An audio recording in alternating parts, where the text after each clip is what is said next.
માં, હું મારા માતા પિતાના ઘરે જાઉં છું. મારે મારા ભાઈના લગ્નની શોપિંગ કરવાની છે. તેથી જ મારી માતાએ મને બોલાવી છે. કોમલ સુંદર સાડી પહેરીને તેના રૂમમાંથી બહાર આવી અને કહ્યું, સાસુ ગીતાજીએ કહ્યું, પણ પુત્રવધુ, તું ગઈકાલે જ 3 દિવસ પછી તારા માતા પિતાના ઘરેથી પાછી આવી અને આજે તું ફરી જાય છે. હા માં, એવું છે કે આજે મારી નાની બહેન તેના માતા પિતાના ઘરે આવી છે. તે બીજા શહેરમાંથી વારંવાર અહીં આવી શકતી નથી. તેથી મારી મમ્મીએ આજે જ શોપિંગ પ્લાન બનાવ્યો છે. એ તો સારું છે વહુ, પણ તમારા સાસરીઓ પ્રત્યે પણ તમારી થોડી જવાબદારી છે. તમે જાણો છો, હું આર્થરાઇટિસની દર્દી છું. મારા ઘૂંટણ સંપૂર્ણ રીતે ચાલ્યા ગયા છે અને હું ભાગ્યે ચાલી શકું છું. આવી સ્થિતિમાં હું ઘરનું કામ કરી શકતી નથી. માં, તમારે કામ કરવાની શી જરૂર છે? તે ભાભી છે, તે રસોડાનું કામ કરશે. કોમલે જવાબ આપ્યો. આ સાંભળીને ગીતાજીની મોટી વહુ મીનુ રસોડામાંથી બહાર આવી અને ગુસ્સામાં બોલી, શું હું આ ઘરની નોકરાણી છું જે આખો દિવસ કામ કરતી રહું અને તું તારી બેગ ઉપાડીને તારા માતા પિતાના ઘરે જ્યારે ઈચ્છે ત્યારે જતી રહે છે? તારી બેગ ચૂપચાપ રાખો અને ઘરનું કામ કરો મારી સાથે. બિલકુલ નહીં, હું અત્યારે કોઈ કામ કરવા નથી જવાની. મારી માતાએ ફોન કર્યો છે અને હું ચોક્કસ જઈશ. કોમલે કડકાઈથી કહ્યું. ગીતાજીએ સમજાવ્યું, પણ પુત્રવધુ, મીનુ જે કહે છે તે પણ સાચું છે, કારણ કે તે આ ઘરની વહુ છે, તેમ તમે પણ છો. તો પછી આખો દિવસ રસોડું એકલી જ કેમ સંભાળે છે? માં, ભાભી એક દિવસ કામ કરે તો કોઈ પહાડ નહીં તૂટી જાય, કોમલે બેદરકારીથી કહ્યું. કોમલની વાત સાંભળી મીનુ ગુસ્સે થઈ ગઈ. આ તો માત્ર એક દિવસનું કામ છે, કોઈ વાંધો નહીં. આ તમારું રોજનું કામ છે. કામ ટાળવા માટે તમે કોઈને કોઈ બહાનું બનાવીને ચાલ્યા જાઓ છો. ઓકે, તો સમસ્યા એ છે કે જો હું મારા માતા પિતાના ઘરે જાઉં તો તમને ઈર્ષ્યા થાય છે, કોમલે કહ્યું. હવે મારો પરિવાર મને બોલાવશે તો હું ચોક્કસ જઈશ, પણ કોમલ વહુ, તમારે ઘરના કામમાં પણ મને સાથ આપવો પડશે, ગીતાજીએ ફરી કહ્યું. આના પર કોમલે બૂમ પાડી હતી કે હું ઘરનું બધું કામ કરું છું, હું શા માટે જીવ આપી દઉં? હા સાંભળીને મીનુએ પણ ગુસ્સામાં કહ્યું, ઠીક છે માં, હવે મેં પણ નક્કી કરી લીધું છે કે હું એકલી ઘરનું કોઈ કામ નહીં કરું. આટલું કહીને મીનુ પગ ઉપાડીને પોતાના રૂમમાં ગઈ. તમારે જે કરવું હોય એ કરો, પણ હું મારી માતાના ઘરે ચોક્કસ જઈશ. આમ કહીને કોમલ ઘરની બહાર નીકળી ગઈ. ગીતાજી અને જનકજીને 2 પુત્રો હતા, મનીષ અને દીપક. મોટા પુત્ર મનીષની પત્નીનું નામ મીનુ અને નાના પુત્ર દીપકની પત્ની કોમલ હતી. મનીષ તેના પિતા સાથે રહેતો હતો. તે કરિયાણાની દુકાન સંભાળતો હતો, જ્યારે દીપકને દુકાનમાં કામ કરવામાં રસ નહોતો, પરંતુ તે વધુ કમાતો ન હતો, તેથી તે સરકારી નોકરી માટે પ્રયત્ન કરતો હતો. થોડીવાર પછી ગીતાજીના પતિ જનકજી ઘરની અંદર આવ્યા અને ખુરશી પર બેસીને બોલ્યા, ગીતા, આજે હું ખૂબ થાકી ગયો છું. કેમ સાહેબ, દીપક આજે પણ દુકાને નથી ગયો? ગીતાજીએ પૂછ્યું. ના, તે કહે છે કે તેને દુકાન પર કામ કરવું ગમતું નથી. તેને સરકારી નોકરી માટે કાગળો આપવાના છે.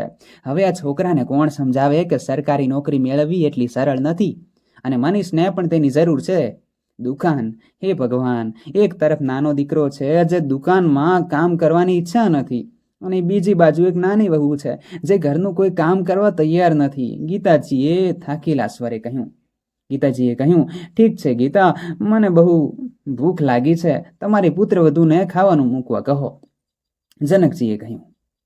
પછી ગીતાજી પોતે ઊભા થયા અને રસોડામાં જવા લાગ્યા. ઘૂંટણમાં દુખાવાના કારણે તેમને ચાલવામાં તકલીફ થઈ રહી હતી. જનકજીએ કહ્યું, અરે નસીબદાર માણસ, વહુ ક્યાં છે? તેને ભોજન પીરસવાનું કહો. ગીતાજીએ નિરાશ થઈને તેણે કહ્યું, અરે કોઈએ જમવાનું બનાવ્યું છે. તારી નાની વહુ જે રોજની જેમ તૈયાર થઈને મા બાપના ઘરે ગઈ છે, હવે તેની મોટી વહુએ પણ સાફ ના પાડી દીધી છે કામ કરવાની. આ સાંભળીને જનકજીએ પોતાની મોટી વહુ મીનુને બોલાવી. મીનુ બહાર આવી ત્યારે જનકજીએ કહ્યું, વહુ, શું ચાલી રહ્યું છે? તમે ભોજન બનાવવાની ના પાડી? નાની વહુ મૂર્ખ છે, પણ તમારે સમજદારીથી વર્તવું જોઈએ, તેણીએ કહ્યું. તો તમે મને કહો બાબુજી, આ બધું ક્યાં સુધી ચાલશે? હું આખો દિવસ રસોડામાં શા માટે પીસતી રહીશ? શું તમારી નાની વહુના હાથ પર મહેંદી લગાવવામાં આવી છે? અને મારા પતિ પણ ત્યાં દુકાન પર આખો દિવસ કામ કરે છે અને અમે મહેનત કરીને ઘર ચલાવીએ છીએ. ઘર ખર્ચમાં મદદ કરવી એ ભાઈ ભાભીની ફરજ કેમ નથી? શા માટે અમે બંને કામમાં વ્યસ્ત રહીએ, નોકરોની જેમ? જનકજીએ કહ્યું, તમારી વાત સાચી છે વહુ, હું આ વિશે બંને સાથે વાત કરીશ, પણ અત્યારે તો જમવાનું રાંધો. મને પણ ભૂખ લાગી છે અને મનીષ માટે ટિફિન પણ લેવાનું છે.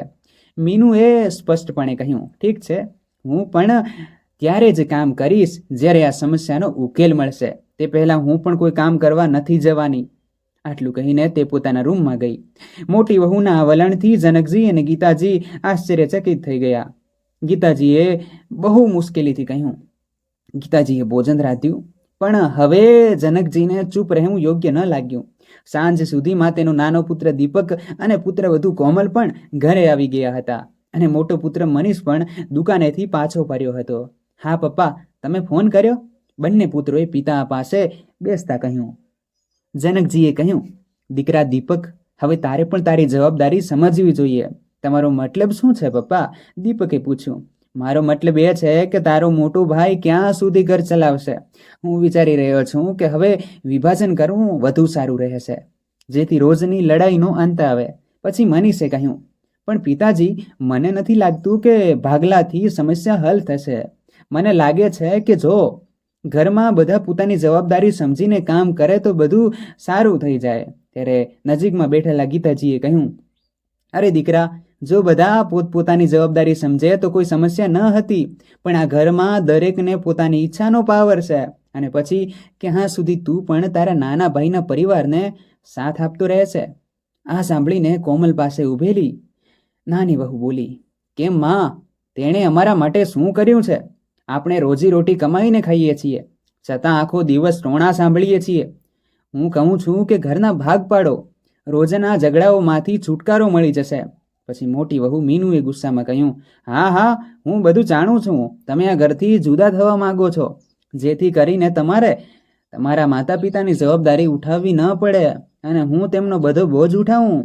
પરંતુ હવે મેં પણ નક્કી કર્યું છે કે હું તેમના માટે કોઈ કામ કરવાની નથી. ઘણો સમય થઈ ગયો.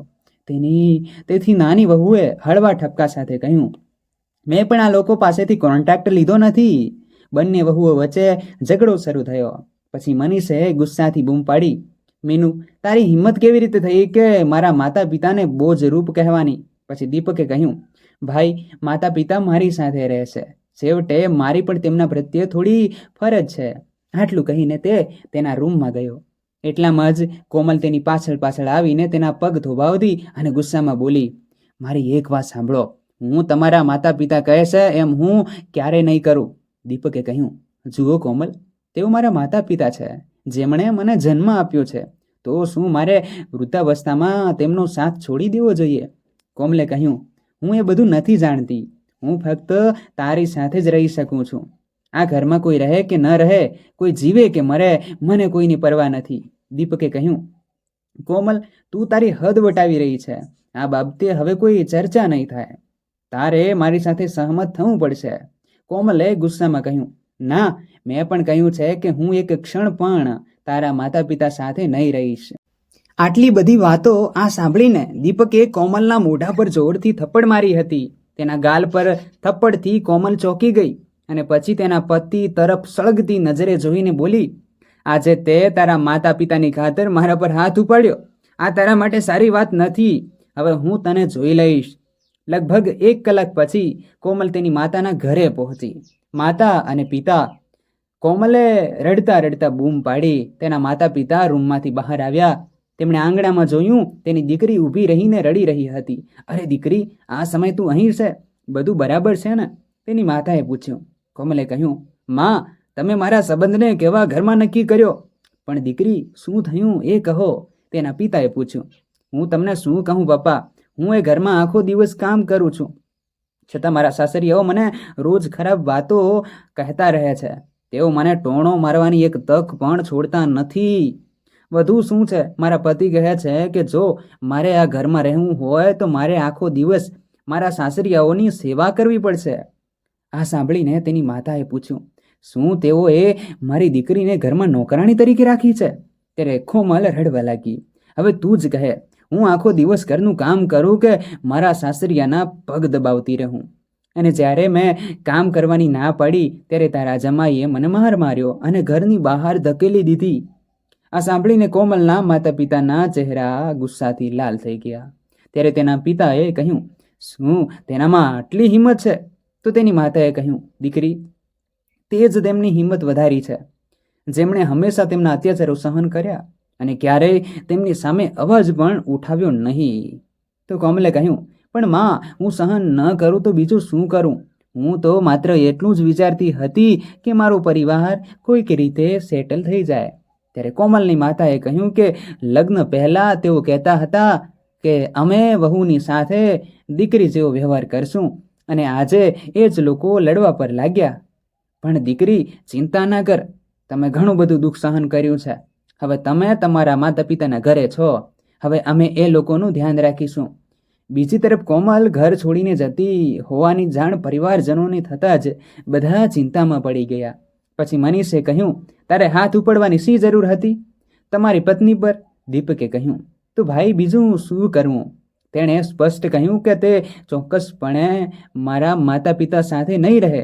હું આજ સુધી તેનું દુષ્કર્મ સહન કરતો આવ્યો હતો, તેને ક્યારેય કશું કહ્યું નહોતું, પરંતુ આજે તે મારા માતા પિતા વિશે જે બોલ્યા તે હું સહન ન કરી શક્યો.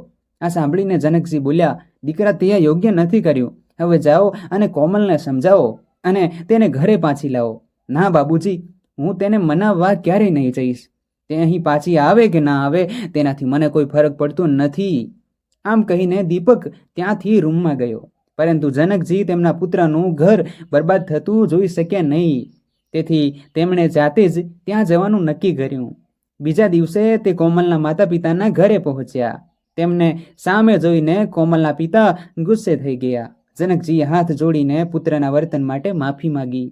તો કોમલના પિતાએ ધીમા અવાજે કહ્યું, ઠીક છે, પહેલા તમે અમારી દીકરી પર આટલા અત્યાચારો કર્યા અને હવે તમે માફી માંગવા આવ્યા છો. તમે એવું પણ કેવી રીતે વિચાર્યું કે અમે અમારી દીકરીને નરકમાં પાછી મોકલીશું? તમે જે મોઢેથી આવ્યા છો એ જ મોંથી પાછા જાઓ. વેવાઈ, આવું ના કરો, થોડું તો વિચારો. જ્ઞાતિ સમુદાયમાં આપણું શું સન્માન રહેશે? જનકજીએ કહ્યું. તો કોમલની માતાએ કહ્યું હતું કે જ્યારે તમારા પુત્રએ અમારી પુત્રી પર હાથ ઉપાડીને તેની સાથે મારપીટ કરી ત્યારે તમે આ વિશે વિચારવું જોઈએ ને. સારું બહેન, કોમલે તમને કહ્યું હતું કે દીપકે તેના પર હાથ ઉપાડ્યો, પણ તેણે આવું કેમ કર્યું તે નથી કહ્યું. તમારી દીકરીની પણ ભૂલ હતી. આ સાંભળીને કોમલે આંસુ વહાવતા તેણે કહ્યું, જુઓ પપ્પા, આટલું બધું થયા પછી પણ આ લોકો મારા પર દોષારોપણ કરી રહ્યા છે. અત્યાર સુધી આ લોકો મને મારતા હતા અને જો એમની વાત હશે તો મને મારી પણ નાખશે. જુઓ ભાઈ, હવે અમારે કંઈ સાંભળવું નથી. તમે અહીંથી શાંતિથી પાછા જાઓ. હવે અમે તમને કોર્ટમાં જ મળીશું. જનકજીએ હાથ જોડીને કહ્યું, એકવાર વિચાર કર ભાઈ, ભૂલો પર આંખો બંધ કરીને આટલો મોટો નિર્ણય લેવો યોગ્ય નથી. તમારા હાથમાં 2 ઘરની લગામ છે. તમારો એક નિર્ણય 2 ઘરોને નષ્ટ કે બરબાદ કરી શકે છે. તો કોમલની માતાએ કહ્યું, તમે લોકો તમારી ચિંતા કરો, અમે અમારી દીકરીનું ઘર ફરી વસાવીશું અને હા, તમે અમારી દીકરી પર કરેલા હુમલાનો બદલો લઈશું. હવે અહીંથી ચાલ્યા જાઓ. જનકજી ઉદાસ શહેરે ઘરે પાછા ફર્યા તો ગીતાજીએ કહ્યું, શું થયું સાહેબ, તમે તમારી વહુને સાથે નથી લાવ્યા? ના ગીતા, તેણે સ્પષ્ટ ના પાડી દીધી. મેં તેની સામે હાથ જોડીને માફી માંગી, પણ કોમલ પાછી આવવા તૈયાર નથી કે તેના માતા પિતા તેને મોકલવા તૈયાર નથી. અને હવે તેઓ કોર્ટ કેસ કરવાનું વિચારી રહ્યા છે, ધમકીઓ આપી રહ્યા છે. શું કોર્ટ કેસ? આટલો મોટો નિર્ણય? પછી પોતાના પુત્ર દીપકને જોઈને ગીતાજીએ કહ્યું, દીકરા, હવે તારે તેને પાછી લાવવા માટે સમજાવવી પડશે. તેણે કહ્યું, માં, આટલી ચિંતા કરવાની જરૂર નથી. કોમલને તેના માતા પિતાના ઘરે રહેવા દો. મને એવી પત્નીની જરૂર નથી જે મારા માતા પિતાને સ્વીકારી ન શકે. જ્યાં સુધી કેસ દાખલ કરવાનો સવાલ છે, તેથી તેમને જે કરવું હોય તે કરવા દો. સમજાવતા ગીતાજીએ કહ્યું, જુઓ દીકરા, આવા અહંકારને કારણે જ ઘર બરબાદ થઈ જાય છે. તેથી જ હું તમને સમજાવું છું કે મુદ્દાને મોટો કરવાને બદલે તેને ઉકેલવામાં જ સમજદારી છે. અરે મમ્મી, વાત કરી એટલે વધી ગયું છે, હવે જે થશે તે જોવાનું બાકી છે. આટલું કહીને દીપક ત્યાંથી ઊભો થયો અને ચાલ્યો ગયો. પાછળ ઊભેલી મોટી પુત્રવધુ મીનુ આ બધી વાતો સાંભળી રહી હતી. બસ એક દિવસ વીતી ગયો હતો. બપોરે જ્યારે મનીષ દુકાનેથી જમવા આવ્યો ત્યારે તેણે તેની માતાને કપડાં ધોતી જોઈ અને તે ઝડપથી તેના રૂમમાં ગયો અને ધીમા અવાજે કહ્યું, આ બધું શું થઈ રહ્યું છે? મનીષને કહ્યું, હવે તારા માતા પિતાના 2 જોડી કપડાં ધોવાનું નાનું કામ પણ તેમને ભારે લાગે છે. ઠીક છે, તો ક્યાં સુધી મારે એકલા ઘરના બધા કામ કરવાના? આ તમને નાનું કામ લાગે છે, પરંતુ મને નહીં. શું તમે જાણો છો કે આખા દિવસમાં ઘરમાં કેટલું કામ થાય છે? એ રાણી તો એના મા બાપના ઘરે ગઈ છે અને મારે ઘરે એકલી આટલું બધું કેમ કામ કરવાનું? મીનુએ ટોણો માર્યો. મનુષ્યએ ગુસ્સામાં કહ્યું, જુઓ મીનુ, આ તમે બરાબર નથી કરી રહ્યા. મીનુએ ગુસ્સામાં બૂમ પાડી, મને ખબર છે શું સાચું અને શું ખોટું. હવેથી હું મારું કામ જ કરીશ. હું ન તો બીજા માટે ભોજન બનાવીશ કે ન તો અન્ય કોઈ કામ કરીશ. આટલું કહી તે પગ ધોબાવીને રસોડામાં ગઈ. બીજી તરફ કોમલના માતા પિતાના ઘરે તેના પિતાએ આવીને કહ્યું હતું કે દીકરી, તને દીપકનો કોઈ ફોન આવ્યો હતો? ના પપ્પા, તે મને કેમ બોલાવશે? એ જ સમસ્યાનું મૂળ છે, કોમલ બોલી. તેના પિતાએ કહ્યું, કાંઈ વાંધો નહીં દીકરી, ચિંતા ન કર, હું વકીલને મળીને જ પાછો આવું છું. મેં તારા સાસરિયાઓ સામે દહેજનો કેસ કર્યો છે. કોમલ ચોંકી ગઈ અને બોલી, પણ પપ્પા, દહેજની કોઈ વાત નહોતી. અરે દીકરી, અમે જાણીએ છીએ કે અમે ખોટો આરોપ લગાવ્યો છે, પણ વકીલ કહે છે કે અમારો કેસ મજબૂત કરવા માટે અમારે આ બધી યુક્તિઓ અપનાવવી પડશે. દહેજનો મુદ્દો મહત્વપૂર્ણ હતો.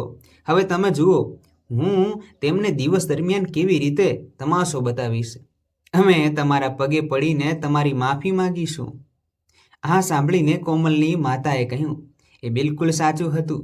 તેમને એ પણ જાણવું જોઈએ કે કોઈની દીકરી પર અત્યાચાર કરવાની શું પરિણામ આવે છે. એમને જેલમાં દાંત પીસવા પડશે, તો જ એમની સમજદારી પાછી આવશે. ઠીક છે દીકરી, તું આરામ કર, ચિંતા કરવાની બિલકુલ જરૂર નથી.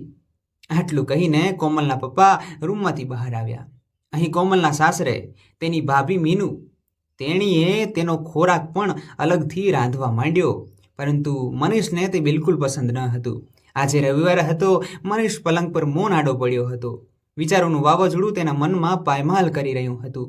એટલામાં જ મીનુ તેની પાસે આવી અને બોલી, સાંભળ, સવારના 10 વાગ્યા છે, પણ તે હજી નાસ્તો કર્યો નથી. રાત્રે પણ તું ખાધા પીધા વિના સૂઈ ગયો. હું નાસ્તો લાવી છું, ઉઠો અને ખાઓ. મનુષ્યે કહ્યું, મારે જમવું નથી. જ્યારે તમે મારી સાથે માતા અને પિતાને ભોજન પીરસશો ત્યારે જ હું ખાઈશ. તેઓ મંદિરેથી જલ્દી પાછા આવશે. તમારે તેમનો નાસ્તો પણ તૈયાર કરી લેવો જોઈએ. આના પર મીનુએ ગુસ્સામાં કહ્યું, ઠીક છે, તો તમે હજી પણ એ જ વાતને પકડી રાખી છે. પણ હું એ વાત પર પણ મક્કમ છું કે જો હું હવે એમનું ભોજન નહીં રાંધું તો હું નહીં રાંધું. મનીષે કહ્યું, ઠીક છે, તો પછી હું પણ ભોજન નહીં ખાઉં. મીનુએ કહ્યું, ઠીક છે, તો તમે ભૂખ્યા બેઠા રહો. તમને ખાવાનું પણ કોણે પૂછ્યું? ચાલ અહીંથી, મને એકલો છોડી દે. મનીષ ઊંચા અવાજે બોલ્યો. મીનુ પણ ગુસ્સે થઈ ગઈ અને બોલી, જો તારી આ હાલત હશે તો હું પણ કોમલની જેમ મારા મા બાપના ઘરે જઈશ. તો જા ના, તને કોણે રોકી છે?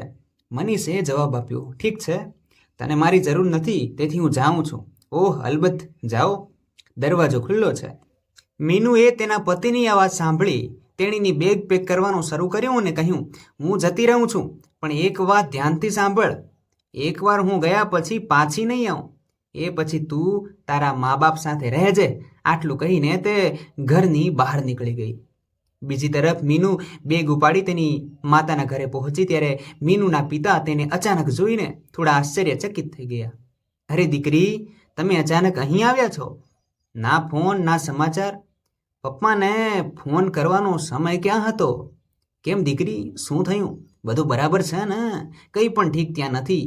એક તરફ મારા સાસરિયા છે જેમણે મારું જીવન દયનીય બનાવી દીધું છે, અને બીજી બાજુ તમારો જમાઈ છે જે મારી સાથે બરાબર વાત પણ નથી કરતો. હું અહીં ન આવી હોત તો શું કરત? મીનુએ કહ્યું. આ સાંભળીને તેના પિતાએ કહ્યું, શું આનો અર્થ એવો થાય કે તું તારા સાસરિયાઓ સાથે લડીને અહીં આવી છે? સ્વેચ્છાએ નહીં? હા પપ્પા, પણ મારી પાસે બીજો કોઈ વિકલ્પ નહોતો. મારા સાસરિયા મારી ભાભીની જવાબદારીઓથી બચવા તે તેના માતા પિતાના ઘરે ગઈ અને તમામ કામ મારા પર મૂકી દીધું.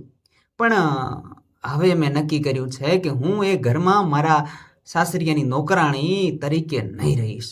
જ્યારે મેં મારા પતિને પણ આ જ વાત કહી તો તેણે મને ઘર છોડી જવાનું કહ્યું. આ સાંભળીને મીનુની માતાએ તેને ઠપકો આપ્યો અને કહ્યું, શું તું તારા સાસરિયાના કામથી બચવા અહીં આવીને બેઠી છે? અમે તમને આવા સંસ્કાર નથી આપ્યા. પણ માતા, સાસુ અને સસરા, શું તેઓ માત્ર મારા છે, મારી દેરાણી નથી? તો શા માટે હું એકલી તેમનો બોજ ઉઠાવું? ના દીકરી, આ વિચાર ખોટો છે. ઘરના વડીલો બોજ નથી. સાસુ અને સસરાની સેવા ભાગ્યશાળીઓને જ મળે છે. અને મને એક વાત કહે દીકરી, તારા લગ્નને 7 વર્ષ થઈ ગયા છે. શું તમારા સાસુ અને સસરાએ તમને ક્યારે ઠપકો આપ્યો છે? અરે તે તમારી સાથે ઊંચા અવાજે વાત પણ નથી કરતા. અને જમાઈ પણ તમારું પૂરેપૂરું ધ્યાન રાખે છે. અમે લોકોનો આદર કરીએ છીએ. તને યાદ છે જ્યારે તમારા પિતાને હાર્ટ એટેક આવ્યો હતો, મેં ફોન કર્યો કે તરત જ તેઓ અમારી મદદ કરવા પહોંચી ગયા હતા. તે દરેક મુશ્કેલ ક્ષણમાં અમારી સાથે ઊભા રહ્યા છે. તેમણે અમને ક્યારેય અમારા પુત્રની ગેરહાજરી અનુભવવા દીધી નથી.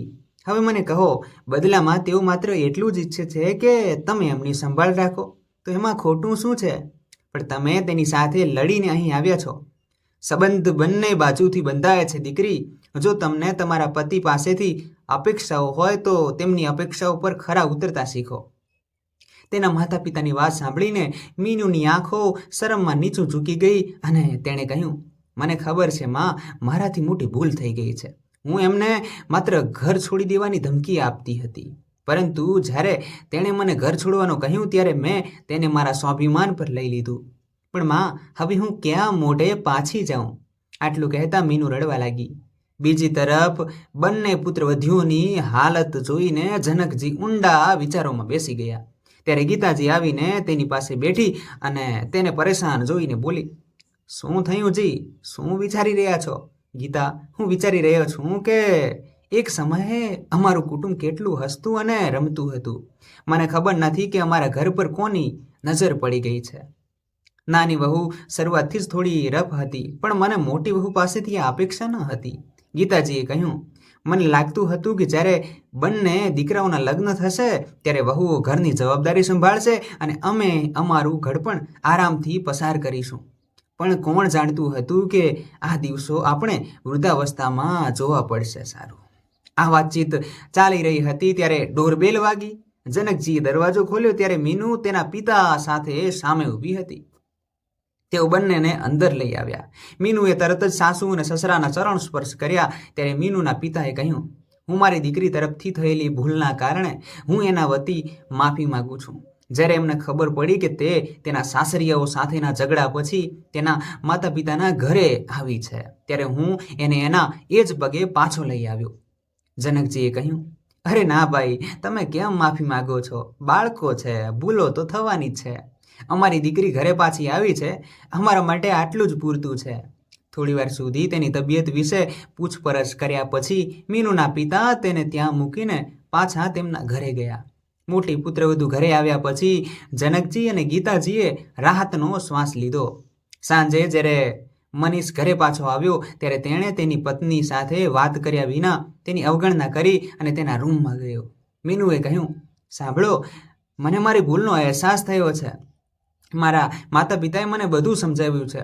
હું વચન આપું છું કે ભવિષ્યમાં હું મારા માતા પિતાને મારી સેવામાં ક્યારેય નિરાશ નહીં થવા દઉં. હું તેમની સાથે મારા માતા પિતાની જેમ જ વર્તન કરીશ અને તેમની સેવા કરીશ. મનીષે કહ્યું, મીનુ, અમારું શું? પ્રેમ એટલો નબળો હતો કે જ્યારે કોઈ નાની સમસ્યા ઊભી થઈ ત્યારે તમે તમારી બેગ ઉપાડીને તમારા માતા પિતાના ઘરે ગયા હતા. મીનુએ રડતા રડતા કહ્યું, સાચું કહું, હું ઘર છોડવા માંગતી ન હતી.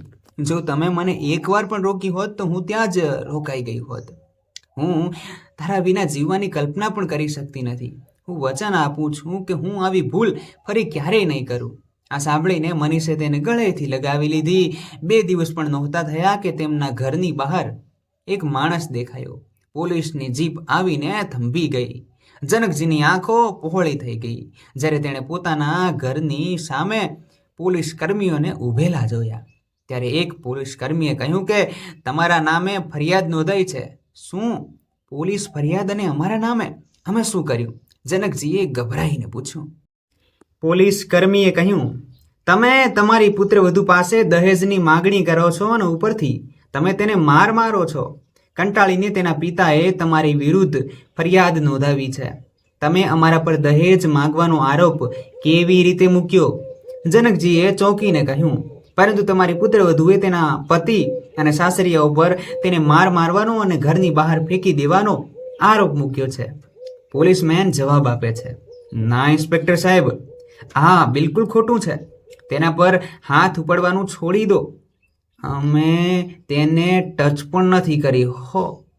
પતિ પત્ની વચ્ચે નાની વાતે ઝઘડો થયો હતો, જેના કારણે તે ગુસ્સે થઈને તેના મા બાપના ઘરે ગઈ હતી.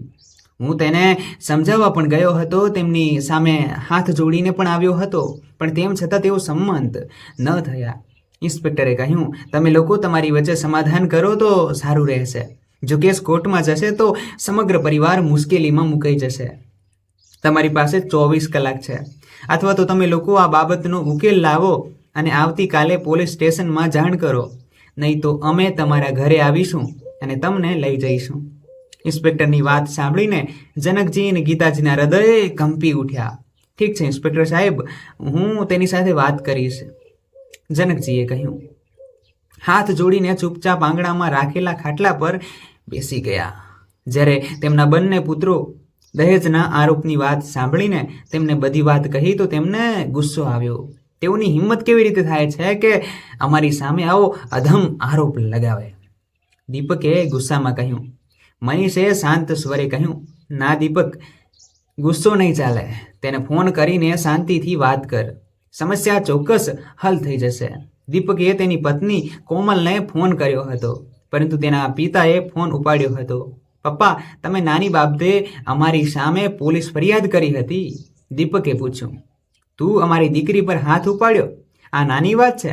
તેના સસરા ગુસ્સામાં બોલ્યા, પપ્પા, મેં ગુસ્સે થઈને ભૂલ કરી, પણ તમે મારા માતા પિતા પર દહેજ લેવાનો ખોટો આરોપ પણ લગાવ્યો.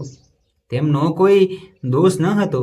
જુઓ દીપક, મારે તારી સાથે વાત કરવી નથી. હવે હું તને કોર્ટમાં જ મળીશ, સસરાએ કડકાઈથી કહ્યું. દીપકે ગુસ્સામાં કહ્યું, ઠીક છે, તો વાત કોર્ટમાં જવા દો. ખોટા આરોપ બળથી કોઈ કેસ જીતી શકાતો નથી.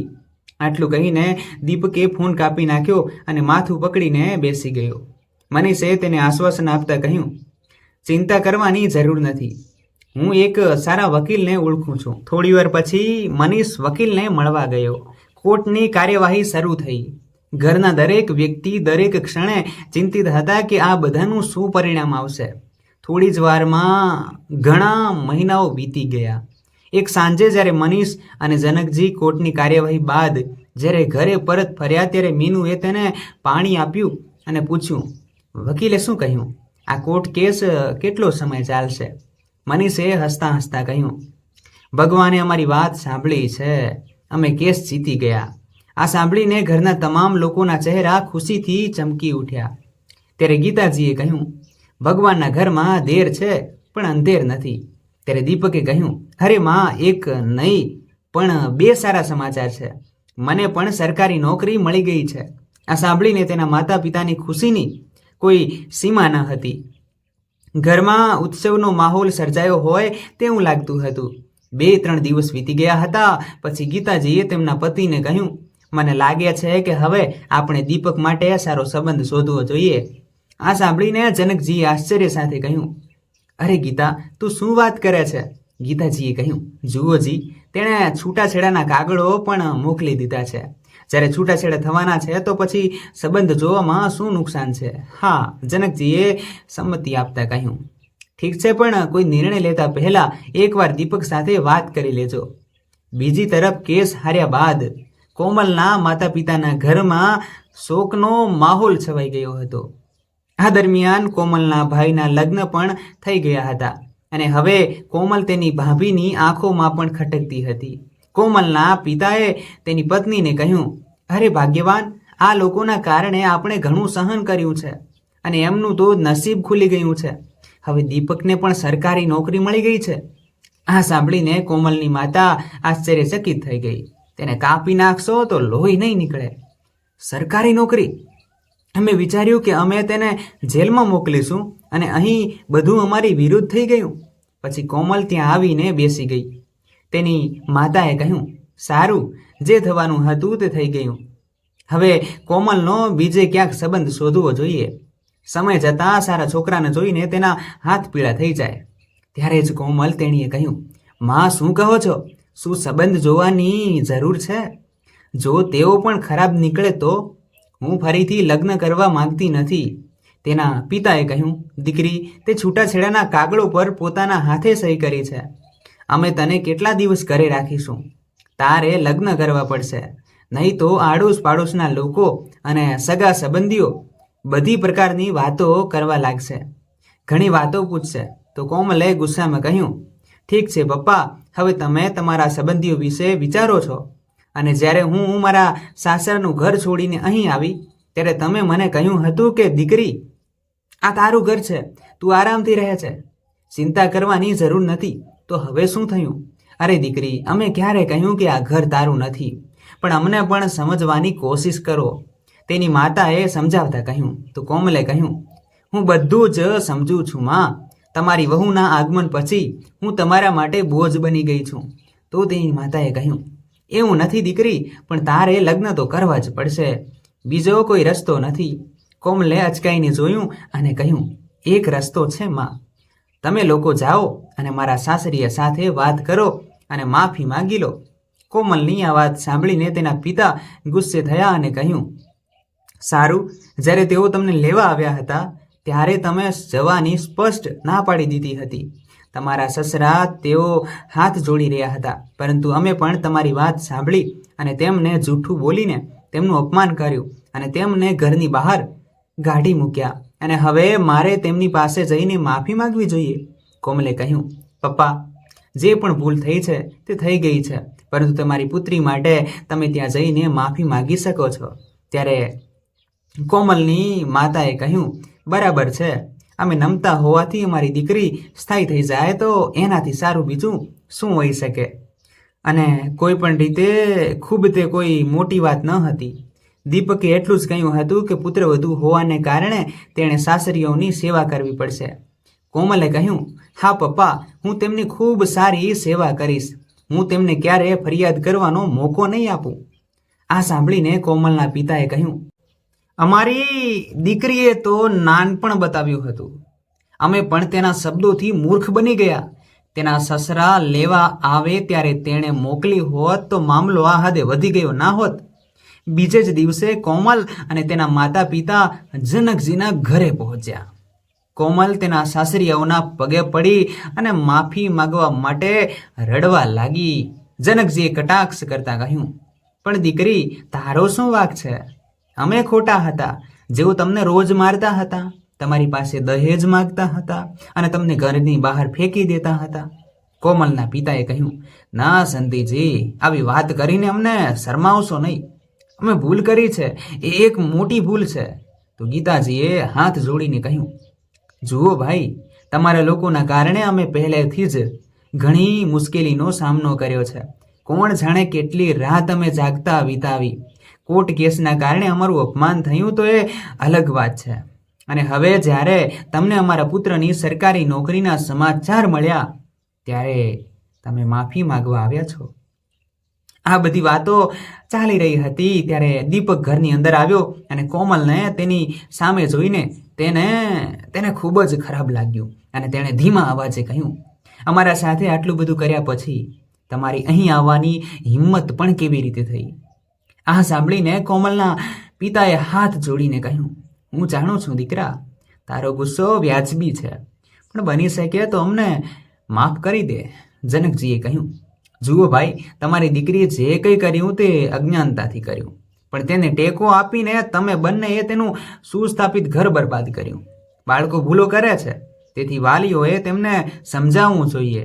તેને ટેકો આપીને આપણે તેને મોટી ભૂલ કરવા માટે ઉશ્કેરવી ન જોઈએ. બસ હવે અમારા સંબંધોમાં એવી ગાંઠ પડી ગઈ છે કે તે છૂટવી શક્ય નથી, અને ગમે તેમ કરીને અમે દીપકનો સંબંધ બીજે ક્યાંક ગોઠવી દીધો તો સારું રહેશે. જો તમે અમને માફ કરો અને અહીંથી ચાલ્યા જાઓ તો કોમલે તેમના પગ પકડીને કહ્યું, પપ્પા, માં, મને એક તક આપો. મને છેલ્લી વાર માફ કરો. હું ક્યારેય આવી ભૂલ નહીં કરું. હું તમને ફરિયાદ કરવાનો મોકો નહીં આપું. ત્યારે દીપકે કહ્યું, તે જ છૂટાછેડાના કાગળો મોકલ્યા હતા તો તું અહીં શું લેવા આવી છે? હમણાં જ અહીંથી ચાલી જા, નહીતર સારું નહીં થાય. પિતાએ હાથ જોડીને કહ્યું, ઠીક છે દીકરા, તારી ભૂલ થઈ છે તો અમારે પણ ચૂકવણી કરવી પડશે. ચાલો. આટલું કહીને તે ત્યાંથી પાછા ફર્યા કે તરત જ જનકજીએ અચાનક કહ્યું, ઊભા રહો. ગીતાજી તરફ જોઈને તેમણે કહ્યું, દીપકના સંબંધ વિશે આપણે હમણાં જ હા પાડી છે. જો આપણે ના પાડીશું તો વધારેમાં વધારે આપણી થોડી બદનામી થશે. પરંતુ જો આજે આપણી પુત્રવધૂને તેની ભૂલો માટે માફ ના કરીને આ બંને વચ્ચેના સંબંધોનો કાયમ માટે અંત લાવી દઈએ તો એના કરતાં પણ મોટો ગુનો થશે. તમે સાચા છો, પણ શું દીપક આ વાત માટે સહમત થશે? તેણે કોમલ સામે જોયું અને કહ્યું, કોમલ, સાચું કહું તો હું ક્યારેય તારાથી અલગ થવા માંગતો ન હતો, પણ તે મારી મા બાબુજી સાથે જે કર્યું તે હું સહન કરી શક્યો નહીં. પણ મને ખુશી છે કે તને તારી ભૂલનો અહેસાસ થયો છે. ગુસ્સે થઈને તારી પર હાથ ઉપાડવામાં પણ ક્યાંક ભૂલ થઈ ગઈ હતી. પણ કોમલ, હવે મારા જીવનમાં પાછી આવ. મને તારી જરૂર છે. દીપકે આટલું કહ્યું કે તરત જ ઘરનું વાતાવરણ ખુશનુમા બની ગયું અને ભૂતકાળમાં થયેલી ભૂલો બંનેના પરિવારજનોએ સમયસર સુધારી લીધી. મિત્રો, એક તરફ મીનુના માતા પિતા હતા જેમણે તેમની દીકરીને તેની ભૂલ વિશે જણાવ્યું અને તે જ સમયે યોગ્ય પગલું ભર્યું. અને કોમલના માતા પિતાએ બદલું લેવાના ઈરાદે પોતાની દીકરીનું જીવન બરબાદ કરી નાખ્યું હતું. તમારે એવું પગલું ન ભરવું જોઈએ કે તમને આખી જિંદગી એક પસ્તાવો બની જાય. લાઈક અને કોમેન્ટ કરીને અમને જણાવો અને ચેનલને સબસ્ક્રાઈબ કરવાનું ભૂલશો નહીં. અને તમે ક્યાંથી વાર્તા સાંભળી એ પણ જણાવો. તમારો ખૂબ ખૂબ આભાર. સજાવટ ગુજરાતીની સાથે હું તમારો લેખક નાનો ભાઈ દિનેશ તમને હંમેશા આવકારતો રહીશ. માટે તમને વિનંતી કરું છું કે આપણી ચેનલને જો સબસ્ક્રાઈબ ના કરી હોય તો યાર કરી લેજો, કારણ કે આવા જ પ્રકારની મસ્ત મજાની વાર્તાઓ હું તમારા સુધી લાવતો રહીશ. જી.